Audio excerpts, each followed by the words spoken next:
ఈ రాయలసీమలో ఉండే మిమ్మల్ని అందరిని అడుగుతున్నా, సీమను ఓట్ల రాజకీయానికి కొన్నది కొందరు. సీమకు నిజమైన సేవలు చేసింది ఈరోజు ఎన్డీఏ పార్టీ. అర్థం చేసుకునే బాధ్యత మీది. విధ్వంసాలు చేసే నాయకులు, అభివృద్ధి చేసే నాయకత్వానికి వ్యత్యాసం మీరు ఒకసారి ఆలోచించుకోవాలి.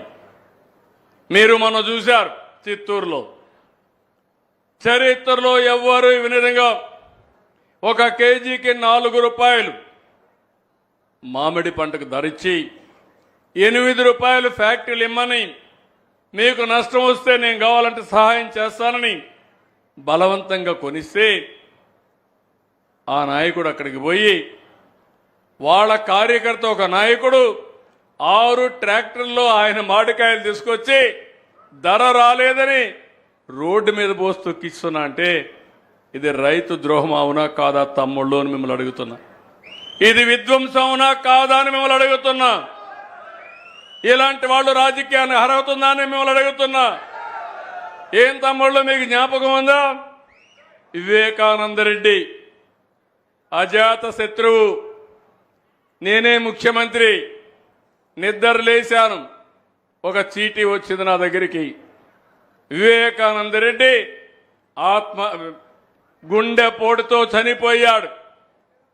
నేననుకున్నా, బాధపడ్డా, రే ఆలఫేషడం చనిపోయాడు, మంచోడే పాపం అనుకున్నా. నేను నమ్మిన తర్వాత కొంచెం టైం అయింది. టైం అయితే అదే వస్తుంది.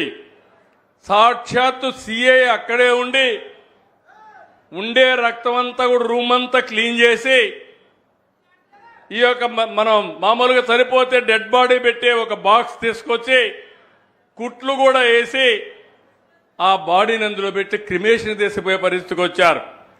ఆయన కూతురు అడిగింది, లేదు నాకెందుకో అనుమానం ఉంది, పోస్ట్ మార్టం చేయమంటే నేరుగా హాస్పిటల్ తీసుకుని పోస్ట్ మార్టం చేస్తే అది గుండెపోటు కాదు. ఏ పోటు తమ్ముళ్ళు?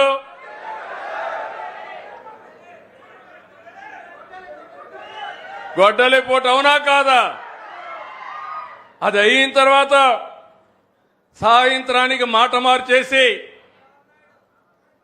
మా నాన్న చనిపోయాడు, చంపేశారు, ఇప్పుడు మా చిన్నాన్న చంపేశారు, పెద్ద దిక్కులేని బిడ్డ అయిపోయా, మీరే నాకు దిక్కుని నాటకాలు మొదలుపెట్టాడు.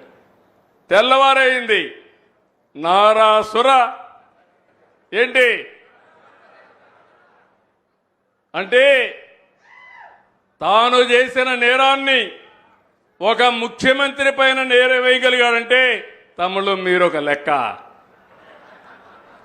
అవునా కాదా? ఇలాంటి రాజకీయాలు మీకు కావాలని మిమ్మల్ని అడుగుతున్నా.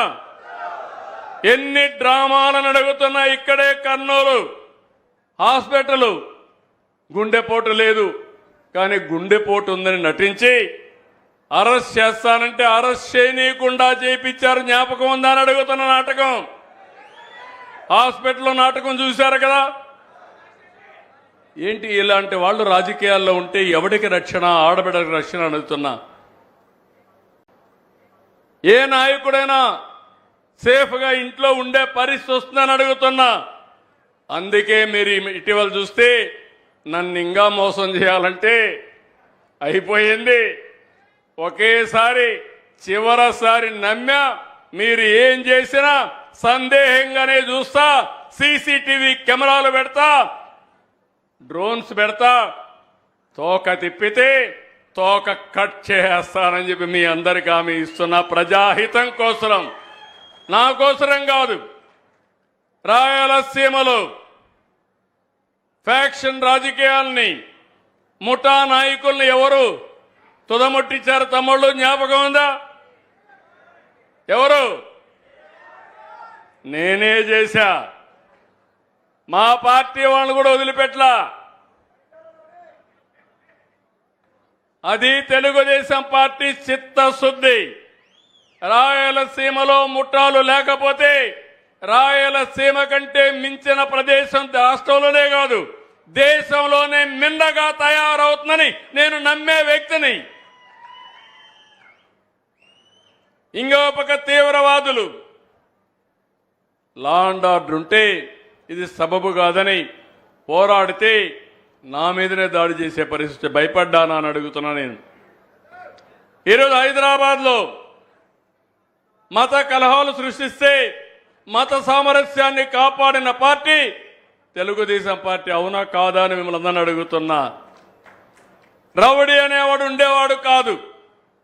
ఇటీవల కాలంలో మీరు చూస్తే ఒక పార్టీ రౌడీ షీటర్ ఇంటికి, గంజాయి బ్యాచ్ ఇంటికి పరామర్శించడానికి పోతే ఏమనాలని అడుగుతున్నా.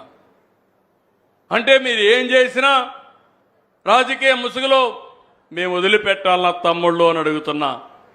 అందుకే నేను ఒకటే మీ అందరికీ విజ్ఞప్తి చేస్తున్నా. ఈరోజు ఒక పార్టీకి రాయలసీమ అంటే రాజకీయం, రక్తం.